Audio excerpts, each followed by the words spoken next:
Hey guys, CyberMage here, and in this video we're going to be talking about the OSWA. So I recently passed my exam a couple of days ago, um, and it was on my first attempt as well. I passed, and I also found it very, very easy. I know some people they failed a couple of times, but for me it was very, very easy. I would say it's one of the most easiest exams I've taken. So because a lot of people are having difficulties with this exam and do find it hard, some have said that it's harder than the OSEP. Um, I wanted to make this video for them. It's going to be the mindset that I went into in the exam. Um, I'll be sharing some of my methodologies for some of the vulnerabilities that you can discover, some things to look out for that indicate this type of vulnerability. And yeah, we're going to be starting off first with the exam environment. From there, we're going to look at the syllabus for the OSWA. And for each of those main vulnerabilities, we're going to be taking a look at, or I'm going to be going into depth on each one of them for you to know before attempting your exam. Nevertheless, this video hopefully will be solid gold. I'm going to add a lot of good info in there in this video. So yeah, and it's definitely going to help you out like 100%. But yeah, nevertheless, let's get into this. So starting off with, let's see, the exam environment. So first of all, the first thing to note is that there are 5 independent targets. You could say 5 independent hosts or 5 independent websites.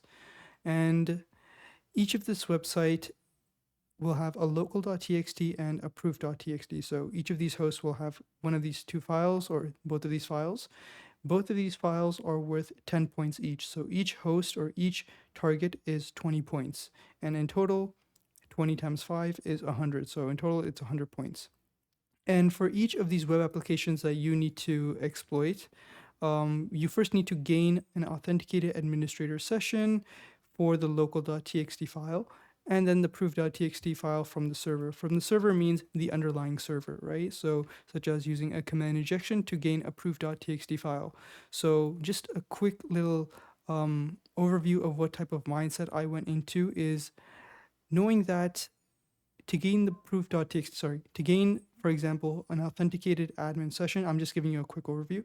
To gain the authenticated admin session, you're probably not going to use a command injection vulnerability. So when you're looking for that type of vulnerability, you're not looking for command injection. So you can rule that one out.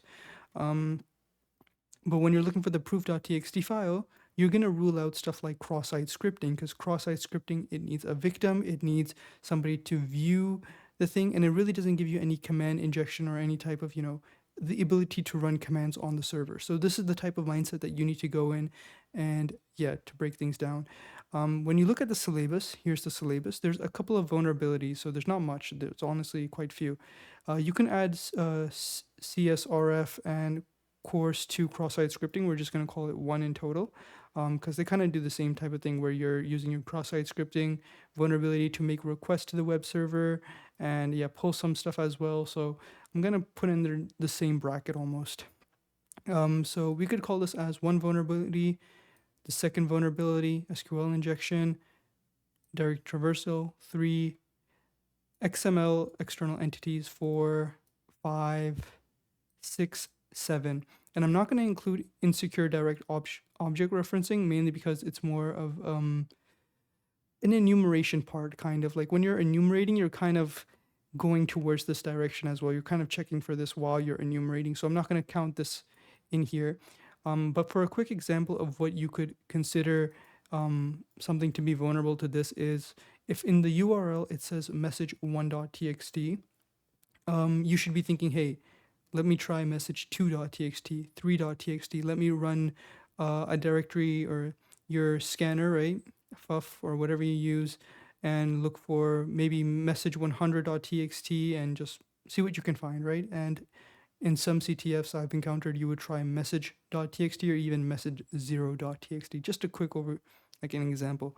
So this is just part of the enumeration, which is why I'm not going to be including it. I'm not going to go into that much depth into it.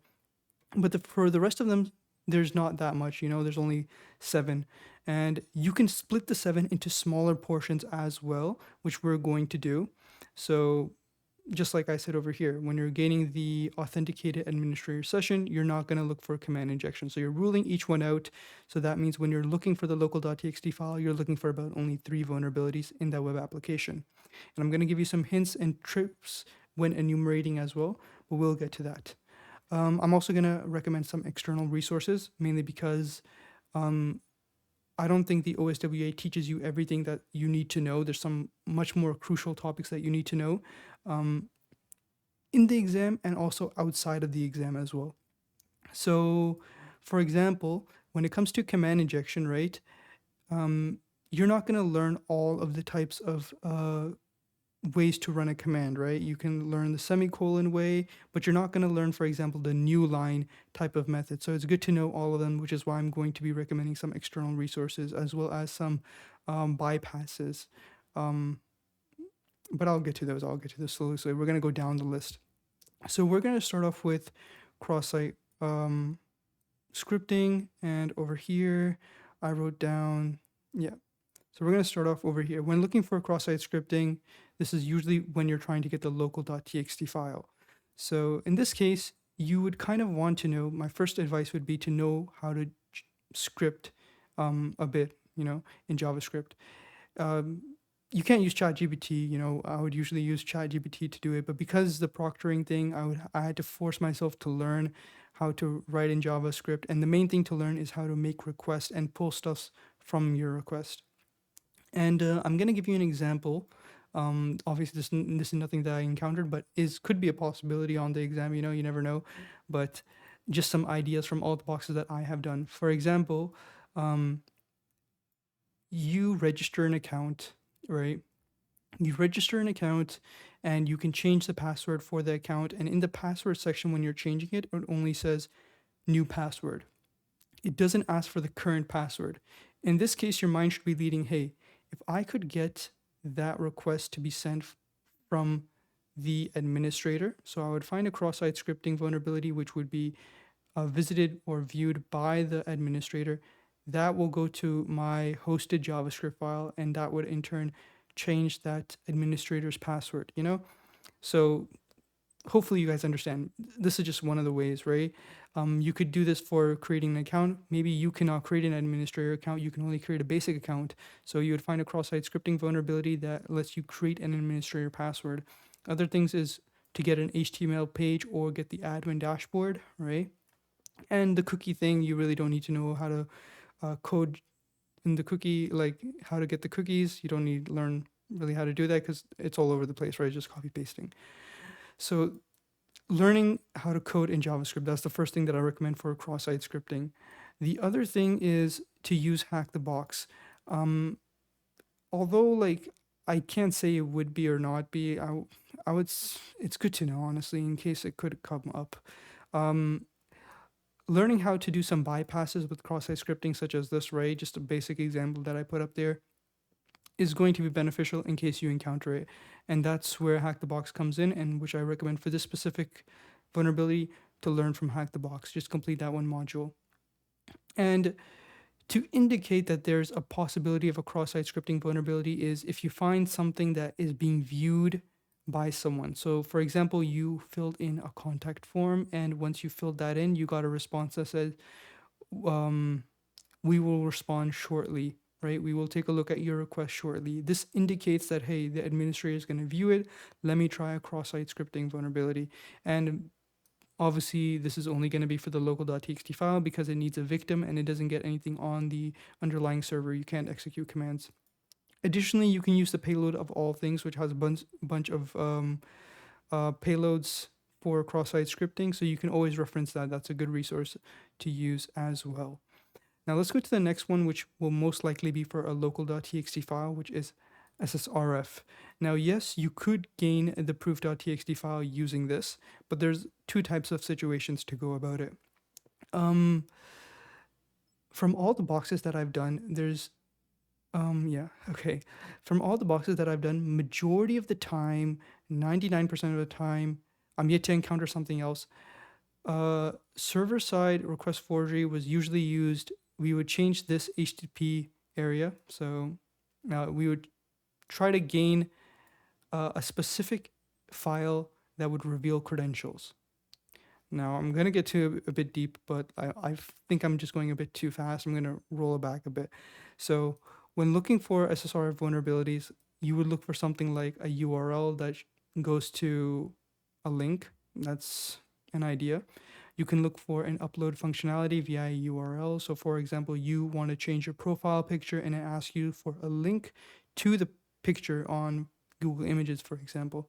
You can change that link and try to put your own server to see if it reaches out. If it reaches out, that's an indication of SSRF. Another thing is you should be able to view the output because you need to at least, the URL that you put or whatever, you should be able to read it. Yeah, I don't remember if there's a way of doing a blind server-side request forgery, but yeah.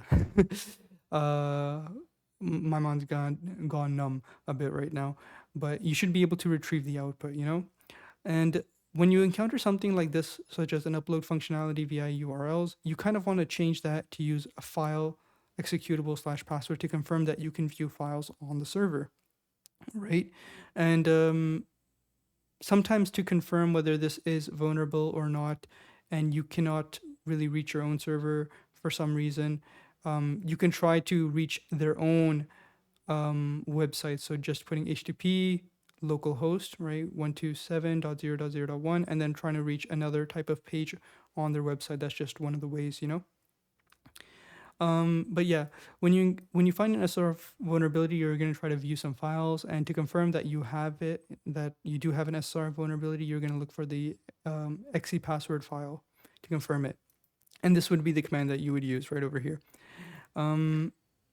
So yeah, once you find it, majority of the time is you're going to look for some type of credentials or some type of database file, or noting, like, you would take the web application, what type of application it is, right? And you would Google web application, this, where is plain text password, where is credential stored? You would just look up online and it would give you some options for files. And then you would just go to that and then you would gain your administrator session. This is just one way of going about it. But when looking at SSR vulnerabilities, majority of the time it's to gain some type of file on the server and then to use from all the boxes that I've done. Yes, it could be used for the proof.txt file, but I honestly I have not encountered like those in any of my boxes before. And these boxes are just from my experience from Hack the Boxes and Proving Ground and so what, and what I've been taught at the moment from CBBH and all that. So yes, it could be for the proof.txt file. In some cases, I would put it at the bottom of the list first. I'm just explaining my mindset. I would have put this at the bottom of the list for the proof.txt file. I would mainly put it for the local.txt file. And you'd pretty much be looking for some type of credentials on the server in order to gain the administrator session. Noted that, hey, if you got the local.txt file, right, and you're looking for the proof.txt file, then you could kind of include SSRF vulnerability, but you would kind of put it on the bottom of the list. At least that's what my mindset would be. The other thing is Gopher. So when looking for, or when making some post requests, right, we can make GET request using this, but maybe for some reason you want to make a post request. This is where Gopher comes in. Now, creating a Gopher script or a Gopher payload is quite difficult, which is why there's a script that exists. Personally, I have not used this. I have developed something similar to this by myself, but this is someone on, the Discord, the OffSec Discord, right, that posted this, and I just kept it in my notes and I thought I would share it with you guys. So this over here exists and it helps you create the Gopher payload to make some type of post request. So in situations where this would be useful is you're enumerating the web application, you're looking for JS files, you look at the JavaScript files that exist on the website and you find some type of weird post request that is being sent, right? And you want to copy it and do it yourself, right? From the SSR vulnerability. This is where Gopher will come in to do that post request. So yeah, that's pretty much it. Now, running back a bit, I want to point out two things about JavaScript and SSRF. So one of the things that you should do when looking for these type of vulnerabilities, or for any vulnerability in general, is play around with the website entirely. Look for everything that you can find, play around with it a bit. Sometimes it will be right directly in front of you, but sometimes you have to play around, enumerate quite a lot, make sure burp is on the whole time while you're navigating through the website, and you'll see some requests made to some JS file, JavaScript files, such as main.js is a common one, and you should look at those entries as well, because sometimes those entries contain some type of request formats, which could be a sensitive post request, an admin type of request, and that's where you can build your own uh, JavaScript code to execute via a cross-site scripting vulnerability, or using with Gopher or SSRF, you know? So just to note out there as well. We'll move on to direct traversal. This would kind of go hand in hand with SSRF. You're going to look for some type of files to gain administrator session. Yes, it could be used for the proof.txt, but my mindset is this way. If you're going to explain, if you're going to teach me SQL injection, if you're going to teach me command injection, if you're going to teach me SSTI, which does do some server type of, which does run commands on the server, you'd probably do not want to waste directory traversal for your proof.txt file, which is why I'm saying this would come for the local.txt file most likely. But say you do have the local.txt file and you're looking for the proof.txt, yes, you could add directory traversal to the list of vulnerabilities you want to look for, but you would add it to the very bottom of the list. And that's kind of it. And yeah, yeah, that's pretty much it. For direct traversal, you're going to try to look for parameters in the URL, such as search equals context.html, such as this, right? In the URL, it could be some type of post request as well, but majority of the time it's in the URL. And my methodology for doing this is to use the JADX word list. You'll find this online as part of seclist. So if you write JADX seclist LFI, the first option here, I would run this word list with the vulnerability just to confirm it. If that doesn't work, it's good to know some type of manual testing, have some manual ability, right? So you can do it manually testing as well. So if this doesn't work and I'm still curious on it, I would move on to do some manual testing. Before that, I recommend CVBH to learn about this, to do some manual testing and to learn more about direct traversal. For the Linux servers, you're going to look for the XC password file, while Windows, you can look for the winini, bootini, and host file over here. These are the type of files you would use because these are public, it could be viewed by anyone. Note, I have encountered boxes where one of these files cannot be found and the other one does work, right? So note, try each one of them. So yeah, that is something else to move on. Let's move on now to the next one. I recommend CVH for this. Honestly, I recommend CVH for each one of these, to be honest. The course was so good. Honestly, I feel like OSWA was honestly a waste of my time. That's how easy it was. But let's move on to the XSE vulnerability. You don't really encounter this a lot, to be honest. I have not encountered this on boxes either. Very less have I encountered it.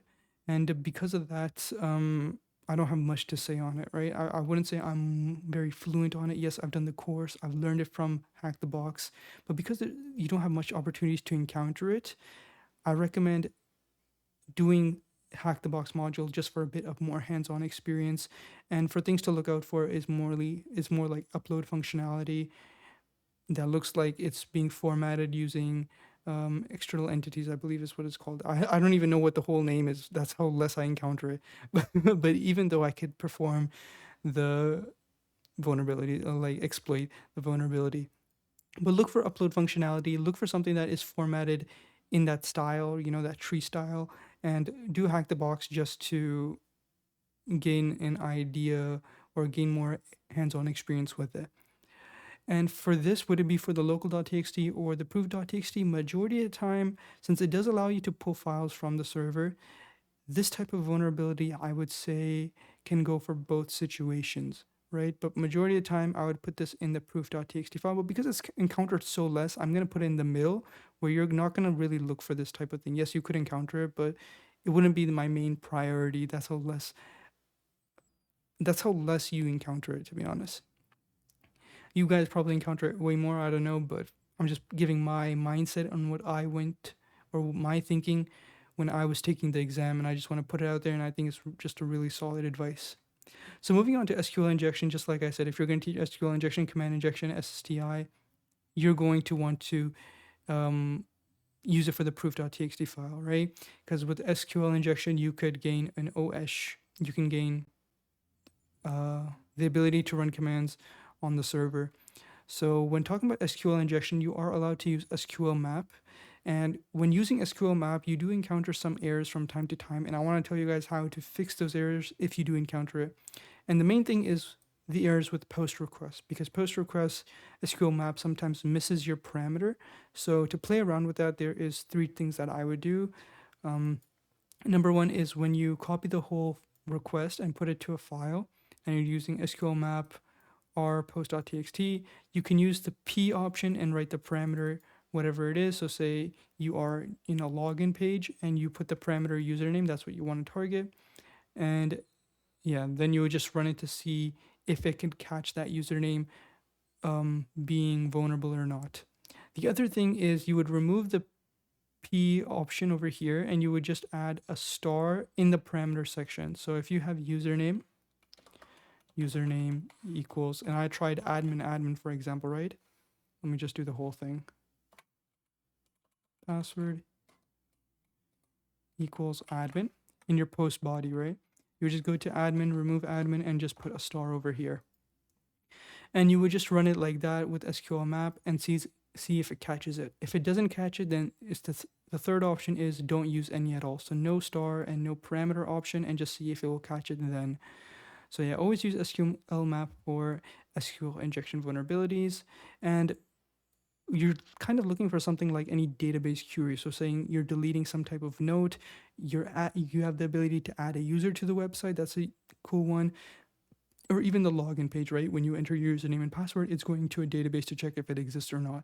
So in that type of sense, you would try to use SQL injection on the database, right? So you would just use admin this, and for the password, I'll just put admin to see if any error comes, SQL errors come from this. And yeah, now when it comes to SQL injection, yes, I'm going to say majority of the time, they're probably going to put it as a proof.txt file, but there is cases where you do have it as a local.txt file. Remember, when you are doing a database or the website is running a database query, it's running with the permission of some type of user. If that user does not have the right ability or the ability to execute commands, right, then you're not going to be able to gain the proof.txt file because it cannot gain a shell, or you can't get a web shell. And in that case, you would dump the database, right? And if you dump the database, that is going to give you the administrator username and password, and then on you can log in and gain that authenticated administrator session. So majority of the time it's probably going to be the proof.txt file, but the local.txt file is not out of the equation. We can go on to now OS command injection. Nothing much to say here. Is obviously going to be for the proof.txt file. Things to know is for OS command injection, I do recommend Hack the Box, right? Definitely recommend that, not just going lightly on it, and mainly because it does teach you a lot of things that are not taught in the OSWA. I'm going to pause right over here, and I do want to go to CBBH just to show you the difference between the course. So if I go over here and I go to CBBH, you can look over here. It teaches you how to use a specific tool, FUF. I recommend this module, and I'm going to go over all the modules once more, but you can see here it teaches file upload attacks. This is not taught in the OSWA. Login brute forcing, not taught in the OSWA. Broken authentication. And file inclusion, it goes into more depth than what is taught. HTTP verb tampering also. Yeah, overall, I would recommend CBBH over OSWA, but if you're going for the OSWA, this video is for you either way. But yeah, just letting you know that how much in-depth CBBH is over the OSWA, and I just remember that it's not called the CBBH anymore. It's called something else, which I completely forgot, but you guys get the point. So one of the things that you probably want to learn is, yes, you could use a semicolon to gain command execution and whatever, but what happens if a semicolon doesn't work? What happens if your pipe doesn't work, right?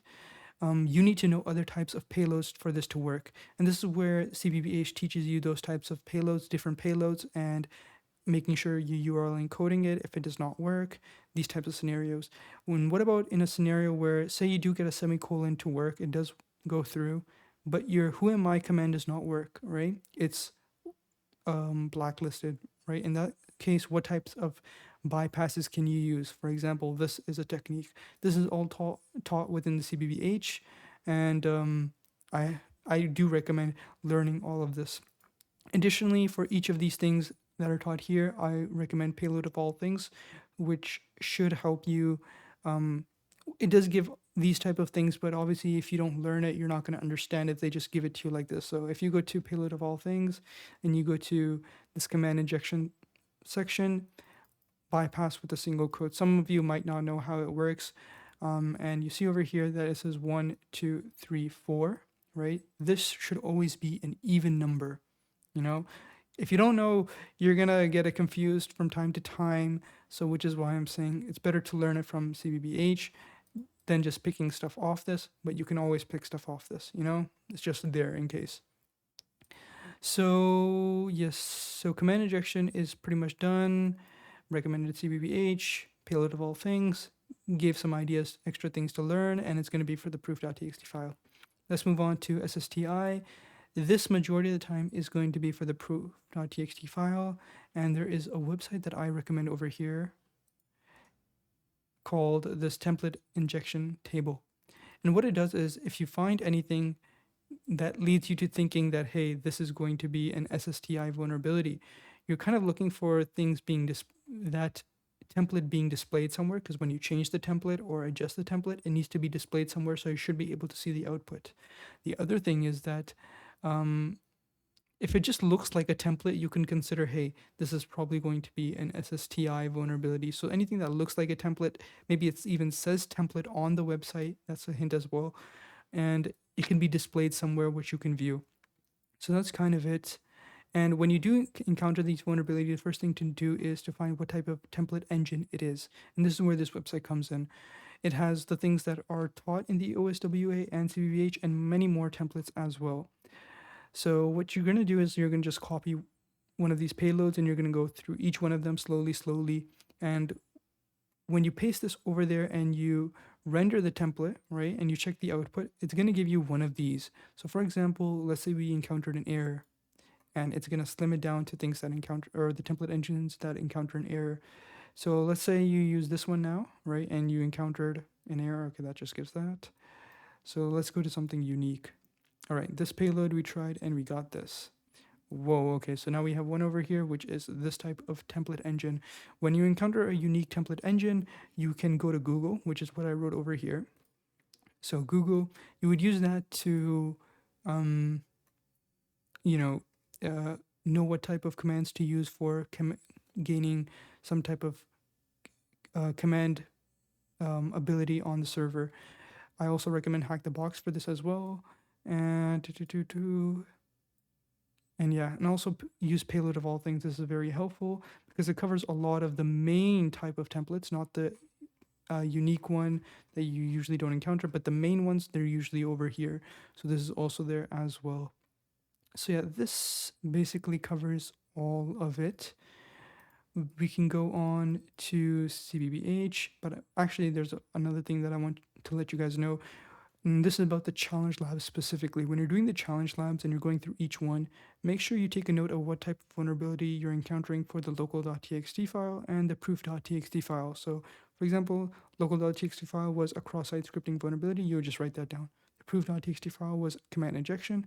Done.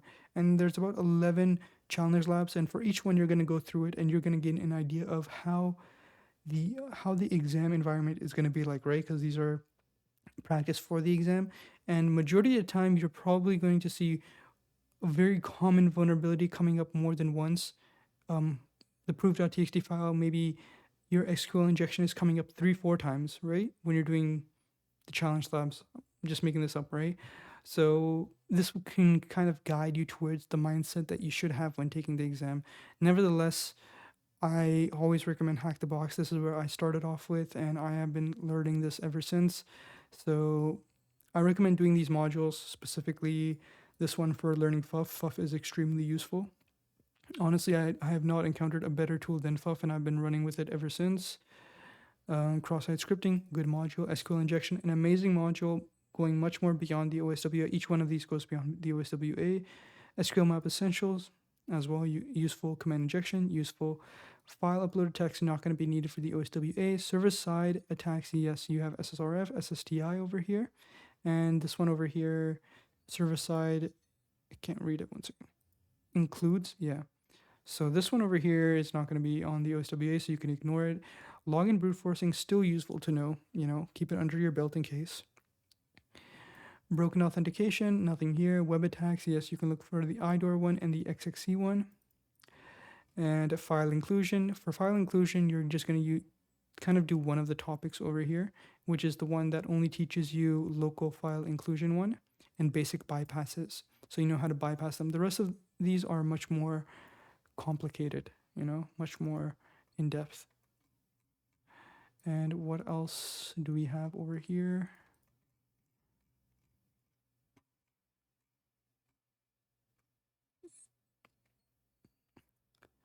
Session security, cross-site scripting, open redirect, cross-site request forger. Yeah, you can also try this one as well. But yeah, nevertheless, this is probably going to cost you like, I think it's like $10 or something, right? And you're probably going to need it for 1 month, and that's it.